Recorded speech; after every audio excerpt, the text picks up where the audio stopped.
Hello दोस्तों, good morning. स्वागत है एक बार फिर से आप सभी का एमजेटी एजुकेशन में। साथियों, आज है 9 जनवरी और आज की वीडियो में हम लोग बात करेंगे 9 जनवरी 2025 के most important daily current affair के क्वेश्चंस के बारे में। वीडियो अगर पसंद आएगी तो इसे लाइक, शेयर और चैनल को सब्सक्राइब जरूर कीजिएगा। कल हम लोगों ने जो चीजें पढ़ा था उसका 1 मिनट में रिविजन करेंगे और उसके बाद आज के करंट अफेयर की तरफ बढ़ेंगे। कल हम लोगों ने पढ़ा था विश्व युद्ध अनाथ दिवस 6 जनवरी को मनाया जाता है। इसके अलावा अभी इंडोनेशिया ने ऑफिशियल तौर पर ब्रिक्स ज्वाइन कर लिया है। ये ब्रिक्स का 10वां मेंबर बना हुआ है। बीसीसीआई के नए सचिव बन गए हैं देवजीत सैकिया और एचएमपीवी का पहला मामला भारत में बेंगलुरु में देखने को मिला है। इसके अलावा एशिया का सबसे बड़ा एयर शो एरो इंडिया ये बेंगलुरु भारत में होगा फरवरी 2025 में। तमिलनाडु में जल्लीकट्टू शुरू हो चुका है। ये सांड को कंट्रोल करने का एक खेल होता है और पोंगल पराजित होता है। अभी पहला खो खो विश्व कप इसको आयोजित करने की बात चल रही है। ये नई दिल्ली में आयोजित होगा 2025 में और तेजस और तारा ये दो इसके मस्कट के नाम हैं, शुभंकर रखे गए हैं। इसके अलावा कल हम लोगों ने पढ़ा था भारत पोल पोर्टल अमित शाह जी ने लॉन्च किया है और कनाडा के प्रधानमंत्री जस्टिन ट्रूडो ने इस्तीफे की घोषणा कर दी है। मार्च में इस्तीफा देंगे। सिस्टर इना कैनबारो ये बन गई हैं दुनिया की सबसे वृद्ध जीवित महिला। ये ब्राजील की रहने वाली हैं। तो ये टॉप 10 करंट अफेयर के क्वेश्चंस थे कल की वीडियो से, जिनका आपने रिवीजन किया 1 मिनट में। अब हम लोग डिटेल करंट अफेयर की बात करेंगे, लेकिन इसकी क्विज और पीडीएफ आपको एमजेटी ऐप पर मिल जाएगी। तो आप एमजेटी ऐप पर जाकर फ्री में क्विज, फ्री में पीडीएफ डाउनलोड कर सकते हैं।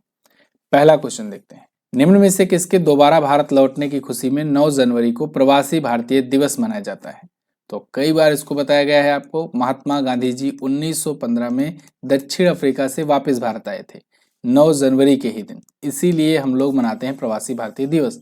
और कब से मनाया जाता है? 2003 से इसकी शुरुआत हुई थी। ये क्वेश्चन भी पूछा जा चुका है और कई बार मैंने आपको ये बताया हुआ है। तो महात्मा गांधी जी 1915 को साउथ अफ्रीका से वापस आए थे और इस वजह से प्रवासी भारतीय दिवस मनाया जाता है। लेकिन प्रवासी भारतीय दिवस किसके सम्मान में मनाया जाता है? प्रवासी भारतीय दिवस उन सभी तमाम भारतीय जो प्रवास करके रहते हैं, जो कहीं और देश में जाकर के रह रहे हैं और भारत का नाम ऊंचा कर रहे हैं, उनकी याद में मनाया जाता है। उनको सम्मान देने के लिए मनाया जाता है। आज के टाइम पर आप देखोगे दुनिया की बड़ी बड़ी कंपनियों में भारतीय मूल के सीईओ हैं।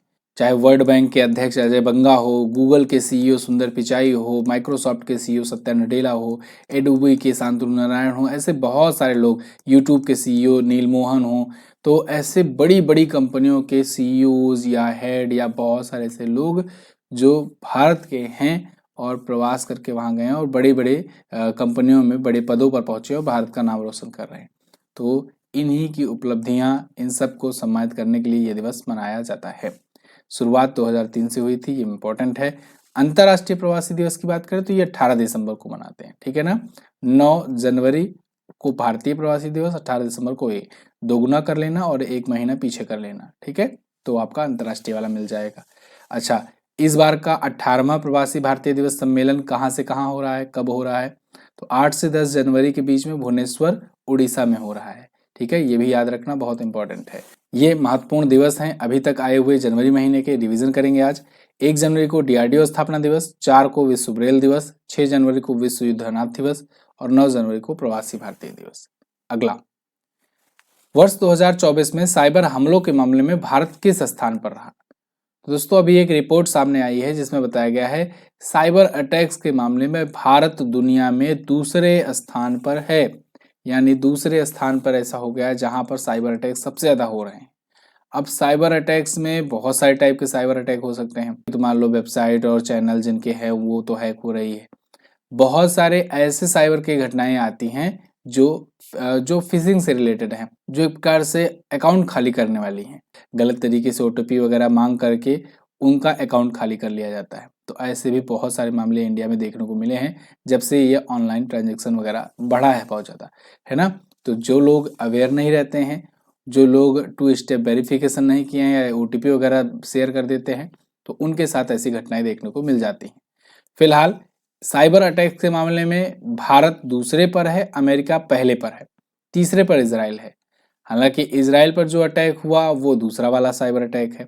उसमें मोस्टली बाहर की एजेंसियां, हैकर्स ये सब लगे पड़े थे खुफिया जानकारियां लेने के लिए, है ना। तो जब वही जैसे मैंने आपको बताया कि कई टाइप से होते हैं साइबर अटैक, कुछ होते हैं मनी मेकिंग के लिए, धांधली करने के लिए, चोरी करने के लिए, और कुछ होते हैं साइबर अटैक्स खुफिया इंफॉर्मेशन इकट्ठा करने के लिए, जिससे वो बड़े-बड़े चीजें कर सके। तो उसमें तो बड़े-बड़े गैंग, बड़े-बड़े कंट्रीज का हाथ रहता है।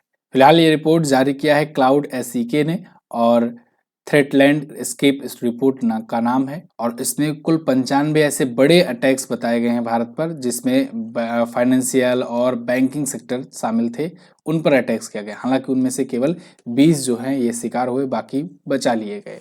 अभी आपने देखा होगा कुछ महीनों पहले मैंने एक वीडियो भी दी थी, सुप्रीम कोर्ट का यूट्यूब चैनल ही हैक हो गया था, सुप्रीम कोर्ट ऑफ इंडिया का। चलिए आगे, ये कुछ और सूचकांक है, इनका रिवीजन करेंगे। सस्टेनेबल ट्रेड इंडेक्स में, सतत व्यापार सूचकांक में भारत 23वें स्थान पर रहा। जलवायु परिवर्तन प्रदर्शन सूचकांक में भारत 10वें पर रहा। एआई प्रिपेयर्डनेस इंडेक्स में 72वें स्थान पर। इसके अलावा विश्व न्याय परियोजना के कानून शासन सूचकांक में 19वें स्थान पर। पहली वैश्विक प्रकृति संरक्षण सूचकांक में 176वें पर। विश्व की आर्थिक स्वतंत्रता रिपोर्ट में 84वें स्थान पर रहा भारत। ग्लोबल हंगर इंडेक्स में हम लोग 105वें पर आ गए हैं। ग्लोबल सॉफ्ट पावर इंडेक्स में 29वें पर। वैश्विक नवाचार सूचकांक में 39वें पर आ गया है भारत। ठीक है, अगला, भारतीय अंतरिक्ष अनुसंधान संगठन यानी इसरो, इसके 11वें अध्यक्ष के रूप में किसे नियुक्त किया गया। तो मोस्ट इंपॉर्टेंट क्वेश्चन, आने वाले दिनों में जितनी बार भी इसरो का नाम आएगा, इनका नाम आपको याद रखना होगा। इसरो के 11वें अध्यक्ष अब होंगे वी नारायणन। वी नारायणन एस सोमनाथ जी की जगह पर लेंगे। एस सोमनाथ जी रिटायर हो रहे हैं, और अब उनकी जगह पर वी नारायणन का कार्यकाल शुरू होगा। इसरो के ये चेयरमैन होंगे, और इन्होंने गगनयान, चंद्रयान 4 जैसे बड़े बड़े मिशन में अपनी भूमिका अदा की है, मिशन हेड रहे हैं। तो डॉक्टर एस सोमनाथ जी की जगह लेंगे 14 जनवरी के बाद से। ठीक है, तो 14 जनवरी को ये पद अपना ग्रहण कर रहे हैं, क्योंकि उसके पहले ये रिटायर हो रहे हैं। ये केरल के वालियामाला में इसरो के लिक्विड प्रोपल्सन सिस्टम सेंटर्स के निदेशक हैं तो वर्तमान समय में। ओके, इसरो की स्थापना 15 अगस्त 1969 को की गई थी। हेडक्वार्टर बेंगलुरु में है। इंडियन स्पेस रिसर्च ऑर्गेनाइजेशन इसका फुल फॉर्म होता है। अगला है, हाल ही में सरकार ने दिल्ली के राजघाट पर किस पूर्व राष्ट्रपति के स्मारक को मंजूरी दिया। तो दोस्तों, केंद्र सरकार ने दिल्ली के राजघाट पर, जहां पर महात्मा गांधी जी का समाधि स्थल है, वहां पर भारत के पूर्व राष्ट्रपति स्वर्गीय प्रणब मुखर्जी जी के स्मारक को मंजूरी दी है। यहाँ पर इनका भी स्मारक बनाया जाएगा दिल्ली के राजघाट कॉम्प्लेक्स पर। ये भारत रत्न से भी सम्मानित हो चुके हैं साथियों, और 2012 से 2017 तक भारत के 13वें राष्ट्रपति के रूप में इन्होंने अपना कार्यकाल निभाया था। 31 अगस्त 2020 को कोविड की वजह से इनका निधन हो गया था। 2019 में इन्हें भारत रत्न से सम्मानित किया गया था। 2008 में इनको पद्म विभूषण से भी सम्मानित किया गया था। ये 2 बार वित्त मंत्री भी रह चुके थे, और भारत के 13वें राष्ट्रपति थे। विश्व के सर्वश्रेष्ठ वित्त मंत्री 1984 सम्मान मिला था। एशिया के वर्ष के सर्वश्रेष्ठ वित्त मंत्री के रूप में 2010 में इनको सम्मान मिला था। सांख्यिकी मंत्रालय के अनुसार वर्ष 2024-25 में भारत की जीडीपी ग्रोथ रेट कितने प्रतिशत होने का अनुमान बताया गया। तो दोस्तों, केंद्रीय सांख्यिकी मंत्रालय ने बताया हुआ है कि भारत में 2024-25 के फाइनेंशियल ईयर में भारत की जीडीपी ग्रोथ रेट रहेगी 6.4%। बहुत ज्यादा कम हो गई है भाई, क्योंकि पिछली बार अगर आपको याद हो 2023-24 में 8.2% की जीडीपी ग्रोथ रेट थी, और ये जीडीपी ग्रोथ रेट ला करके इंडिया ने सबको चौंका दिया था। इसके बाद अब बहुत ज्यादा तेजी से जीडीपी ग्रोथ रेट में कमी देखने को मिली है, 6.4%। वो भी तब जब अभी उस हिसाब से उथल पुथल नहीं है दुनिया में, जिस हिसाब से 2022 में हुआ था, शुरू हुआ था यूक्रेन और रशिया के युद्ध के बाद से। तो ऐसा लगा था कि बहुत तेजी से दुनिया भर की जीडीपी गिरेगी, लेकिन उस टाइम पर इंडिया ने अपनी जीडीपी में ग्रोथ दिखाई थी, और अब अगले फाइनेंशियल ईयर में ये कमी देखने को मिल रही है। तो ये चिंता का विषय है। फिलहाल ये जीडीपी ग्रोथ रेट है। जीडीपी होता क्या है? जीडीपी यानी कि ग्रॉस डोमेस्टिक प्रोडक्ट। जितना भी हम लोग डोमेस्टिक प्रोडक्ट या डोमेस्टिक सर्विसेज सप्लाई करते हैं, देते हैं, रखते हैं, उत्पादन करते हैं, उन सबका ग्रॉस जो होता है वही होता है जीडीपी। फिर से समझो, जैसे मान लो कोई एक फाइनेंशियल ईयर है 2024-25 ही मान लो। इस फाइनेंशियल ईयर में अपने देश भर के अंदर जितने भी प्रोडक्ट का हम लोग उत्पादन करेंगे, जितने भी सर्विसेज का हम लोग उत्पादन करेंगे, इन सब के योग को कहेंगे सकल घरेलू उत्पाद, या कहें ग्रॉस डोमेस्टिक प्रोडक्ट। लेकिन यहाँ जीडीपी ग्रोथ रेट की बात हो रही है। मतलब इसका कि मतलब हम लोग किस दर से बढ़ रहे हैं, अपनी जीडीपी में किस दर से, किस परसेंटेज से ग्रो कर रहे हैं, है ना। बहुत सारे देश हैं जिनका नेगेटिव ग्रोथ रेट है, जो घट रहे हैं, जितनी जीडीपी है उससे भी कम हो जा रहे हैं। हम लोग आगे बढ़ रहे हैं, लेकिन आगे बढ़ने में भी इस बार थोड़ा सा स्लो देखने को मिला है, ठीक है ना। तो 6.4% से बढ़ने का अनुमान बताया गया है। अच्छा, ये तो स्लो है, लेकिन आप स्लो नहीं हो। आप जो है ब्रह्मास्त्र करंट अफेयर से अपनी करंट अफेयर की तैयारी बहुत तेज कर सकते हो। रिव्यूज वगैरह आने शुरू हो गए हैं, अब आप जा करके अमेजन, फ्लिपकार्ट वगैरह पर रिव्यू देख सकते हो। और क्या होता है ना, रिव्यू करने के बाद 24 घंटे से 48 घंटे तक वो पेंडिंग में रखता है, प्रोसेसिंग में, उसके बाद शो होता है। तो आप लोग जो है रिव्यू करते रहिए। जिनका नहीं शो हो रहा है, 48 घंटों में शो होने लगेगा। और जो भी लोग के पास बुक पहुंच रही है, प्लीज़ वो लोग रिव्यू ज़रूर डालें, क्योंकि आपके रिव्यू से बाकी लोग, बाकी स्टूडेंट पढ़ेंगे तो उनको समझ में आएगा कि हाँ, जेन्युइन चीज़ें क्या है। आपके पास बुक पहुंच रही है तो आप देखिए, बुक में जो भी जिस प्रकार का भी आपको लगे उस हिसाब से आप रेटिंग दीजिए, जेन्युइन रिव्यू दीजिए और रिव्यू जरूर दीजिए, लेकिन ठीक है ना। और बहुत सारे लोग तो डिलीवरी वाला रिव्यू देते हैं डिलीवरी बॉय को कि हाँ ठीक है, पैकेजिंग अच्छी थी, डिलीवरी ने टाइम पर डिलीवर किया। ये वाला नहीं करना है भाई, आपको प्रोडक्ट का रिव्यू करना है। मतलब कि आप माई ऑर्डर्स में जाओगे तो आप बुक का रिव्यू करोगे, तो वो बुक का रिव्यू चाहिए, है ना। डिलीवरी एसोसिएट का रिव्यू से हमें कोई मतलब नहीं है। फिलहाल ये आपके सामने बुक है, अमेजन, फ्लिपकार्ट पर अवेलेबल है। और जो लोग इंग्लिश में चाहते हैं, आज मैं दिन में आपको दिखाऊंगा कि इंग्लिश वाली कैसी बुक भेजी जा रही है आप तक, स्पाइरल वगैरह बना करके। जो लोग इंग्लिश में लेना चाहते हैं उनके पास वो चीज़ें दिखाई जाएंगी, तो वो लोग भी ऑर्डर कर सकते हैं। चलिए अगला, किस केंद्रीय मंत्री ने दुर्घटना पीड़ितों के लिए कैशलेस उपचार योजना का शुभारंभ किया है? तो केंद्रीय मंत्री नितिन गडकरी जी ने कैशलेस उपचार योजना का शुभारंभ किया है एक्सीडेंटल केसेस के लिए। जो एक्सीडेंट हो जाता है ना रोड पर, और कई कई बार लोगों की मृत्यु भी हो जाती है, तो रोड एक्सीडेंट होने पर 24 घंटे में अगर कोई इन्फॉर्म करता है, हॉस्पिटलाइज होता है और इन्फॉर्म करता है, तो उसको मिलेंगे पैसे। कितना मिलेगा? 1.5 लाख रुपए तक का चिकित्सा व्यय का कवर किया जाएगा, लेकिन तभी जब 24 घंटे के अंदर अंदर पुलिस को सूचना दी जाएगी और 7 दिनों तक के अंदर अंदर यहाँ पर 1.5 लाख रुपए तक का चिकित्सा व्यय कवर किया जाएगा। तो कैशलेस उपचार योजना है ये सड़क दुर्घटना पीड़ितों के लिए। कैशलेस का मतलब कि क्या होता है कि एक्सीडेंट हुआ तो जाकर के पैसे नहीं देंगे, आप हॉस्पिटल जाओ, हॉस्पिटल के का अमाउंट जो है वो पे कर दिया जाएगा सरकार के द्वारा, ठीक है ना। तो ये होगा कैशलेस उपचार योजना, आप उपचार करा लो, उसका पेमेंट सरकार कर देगी। साथ ही साथ हिट एंड रन मामलों की मृत्यु के लिए मृतक को तत्काल परिवार को 2 लाख रुपए का मुआवजा दिया जाएगा। ये तो कैश वाला ही होगा, है ना। अभी इसे पायलट प्रोजेक्ट के रूप में कुछ चुनिंदा राज्यों में शुरू किया गया है, आगे चल करके पूरे ऑल ओवर इंडिया में हो सकता है इसको रोल आउट किया जाए। अगर हम लोग 2024 वर्ष की बात करें तो पूरे भारत में रोड एक्सीडेंट में 1.8 लाख लोगों की मौत हो गई। सोचो, 1.8 लाख लोग केवल रोड एक्सीडेंट में मारे गए।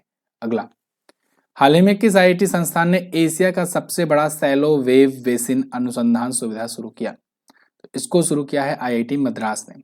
ये एशिया का सबसे बड़ा सैलो वेव बेसिन अनुसंधान सुविधा यानी कि रिसर्च सेंटर होगा, रिसर्च सर्विस होगा। ये सैलो वेव बेसिन होगा, मतलब उथला हुआ वेव को ये मेजर करेगा। ये खास करके समुद्री लहरें जो आती हैं, समुद्र में जो वेव्स उत्पन्न होती हैं, उन सबको ये स्टडी करेगा और बेहतर डेटा प्रदान करेगा, जिससे जिससे आने वाले टाइम पर बंदरगाहों पर कैसे उपयोग करने हैं, तटों पर कैसे उपयोग करने हैं, और जो लहरें उत्पन्न होती हैं उनसे जो पर्यावरणीय घटनाएं होती हैं, इन सबको स्टडी करने में, भूकंप वगैरह को स्टडी करने में, इन सब में बहुत ज़्यादा हेल्प मिलेगी। तो इन संरचनाओं पर 3D तरंगों के प्रभाव का परीक्षण करने के लिए आईआईटी मद्रास और राष्ट्रीय बंदरगाह जलमार्ग और तटीय प्रौद्योगिकी केंद्र, इन सबके बीच में ये समझौता करके, मतलब कि मिल करके ये लॉन्च किया गया है। तो तटीय और समुद्री इंजीनियरिंग में भारत की तकनीकी बढ़ेगी और रिसर्च बढ़ेगा। समुद्र के बारे में, समुद्र की लहरों के बारे में और अच्छे से स्टडी कर पाएंगे। अगला, हाल ही में किस भारतीय खिलाड़ी ने ब्रिटिश जूनियर स्क्वैश टूर्नामेंट में अंडर 17 गर्ल्स सिंगल का खिताब जीता? साथियों, जब भी स्क्वैश की बात आ जाए तो आप राजस्थान की अनाहत सिंह को याद रखना। अनाहत सिंह ये अंडर 17 गर्ल्स सिंगल्स का खिताब जीत ली हैं ब्रिटिश जूनियर स्क्वैश टूर्नामेंट में, मिस्र की मलिका एल कराक्सी को हरा करके। इनका तीसरा ब्रिटिश जूनियर ओपन खिताब है। इससे पहले अंडर 11 श्रेणी में 2019 में जीती थी, फिर उसके बाद फिर 2023 में अंडर 15 श्रेणी में जीती और अभी यहाँ पर जीती हैं। ओके, अगला, भारतीय एथलेटिक्स महासंघ का अध्यक्ष किसे चुना गया? तो भारतीय एथलेटिक्स महासंघ के भी अध्यक्ष बदल गए। ये अब होंगे कौन? बहादुर सिंह सागू। ये आए हैं आदिल सुमरीवाला की जगह पर। आदिल सुमरीवाला ये 2 दशक से ज्यादा समय से थे अध्यक्ष। अब बहादुर सिंह सागू नियुक्त किए गए हैं भारतीय एथलेटिक्स महासंघ के अध्यक्ष। यहाँ पर आप देख सकते हो, ये एथलेटिक्स फेडरेशन ऑफ इंडिया के प्रेसिडेंट होंगे। ओके, तो चंडीगढ़ में महासभा की ये वार्षिक आम सभा बैठक हुई, यानी कि एजीएम हुई, एनुअल जनरल मीटिंग, उसमें ये फैसला लिया गया। 2012 से आदिल सुमरीवाला थे, लगभग 12 साल तक ये रहे और अब इनकी जगह पर ये आए हैं। और संदीप मेहता को इनका सचिव नियुक्त किया गया है भारतीय एथलेटिक्स महासंघ का। अगला, हाल ही में इक्वाडोर ने अपने कितने प्रांतों में 60 दिनों के आपातकाल की घोषणा की? तो इक्वाडोर कंट्री ने साथियों अभी अपने 7 प्रांतों में, 7 प्रोविंस में 60 दिनों का यानी 2 महीनों का इमरजेंसी घोषित किया है। क्यों घोषित किया है? वहां पर ऐसे क्रिमिनल घटनाएं बढ़ती जा रही हैं और क्रिमिनल गैंग्स बढ़ते जा रहे हैं। तो उन क्रिमिनल गैंग्स के खिलाफ एक्शन लेने के लिए, उन क्रिमिनल गैंग्स को खत्म करने के लिए, जिससे आतंकवादी घटनाएं कम हो सके, ये इमरजेंसी लगाई गई है और ये इनके 7 प्रांतों में लगाई गई है अगले 60 दिनों के लिए। ओके, तो बहुत सारी चीजें यहाँ पर किया गया है जिससे आंतरिक संघर्ष खत्म किया जा सके। इक्वाडोर की राजधानी क्विटो होती है, मुद्रा यूएस डॉलर, राष्ट्रपति डेनियल नोबोआ। ये दक्षिण अमेरिका कॉन्टिनेंट के अंतर्गत आता है। आइए दिखाते हैं वर्ल्ड मैप में है कहाँ पर इक्वाडोर। वर्ल्ड मैप में अगर आप देखोगे तो ये रहा अपना प्यारा भारत। यहाँ से आना है आपको दक्षिण अमेरिका कॉन्टिनेंट में, तो ये अफ्रीका रहा, अफ्रीका पार करोगे तो इधर ये दक्षिण अमेरिका, ऊपर नॉर्थ अमेरिका। तो दक्षिण अमेरिका में देखिए इक्वाडोर आपको यहाँ पर दिख जाएगा। मैंने आपको एक क्वेश्चन बताया था कि इक्वाडोर और चिली ये 2 ऐसे देश हैं ना जो ब्राजील से अपना बॉर्डर नहीं लगाते हैं। और आप देखोगे तो जितना भी 13 बड़े देश हैं इसमें दक्षिण अमेरिका कॉन्टिनेंट में, सब के सब ब्राजील से अपना बॉर्डर लगाते हैं। सिर्फ चिली और इक्वाडोर ही ऐसे 2 देश हैं जो अपना बॉर्डर ब्राजील से नहीं लगाते हैं। तो इक्वाडोर यहाँ पर आपको देखने को मिल जाएगा। ठीक है, क्विटो इसकी राजधानी होती है। क्लियर है? तो ये थे साथियों आज के दिन के टॉप 10 करंट अफेयर के क्वेश्चंस। आई होप आपको वीडियो पसंद आई होगी और अगेन फीडबैक और रिव्यू देना जारी रखिए। इंग्लिश वाला जिनको चाहिए उनके दिन में आपको एक सैंपल दिखाया जाएगा, तो इंग्लिश वाले लोग भी ऑर्डर कर सकते हैं वो देख करके कि कैसे कैसे आपको बुक प्रोवाइड की जा रही है। चलिए लास्ट डे के क्वेश्चन की बात करें। कल मैंने पूछा था किस राज्य के मुख्यमंत्री ने शहीद माधो सिंह हाथ खर्चा योजना शुरू किया? तो उड़ीसा के मुख्यमंत्री ने शुरू किया है। जनवरी 2025 तक भारत के 11 राज्यों में मेट्रो रेल नेटवर्क चालू हो चुका है। और आज आपको क्या बताना है, किस संगठन ने भारत पोल पोर्टल का शुभारंभ किया है। इसके अलावा प्रवासी भारतीय दिवस सम्मेलन कितने वर्षों के बाद आयोजित किया जाता है, कमेंट करके बताइएगा। थैंक यू सो मच यहाँ तक वीडियो देखने के लिए। मिलेंगे अगली वीडियो में, तब तक के लिए नमस्कार, जय हिंद, वंदे मातरम।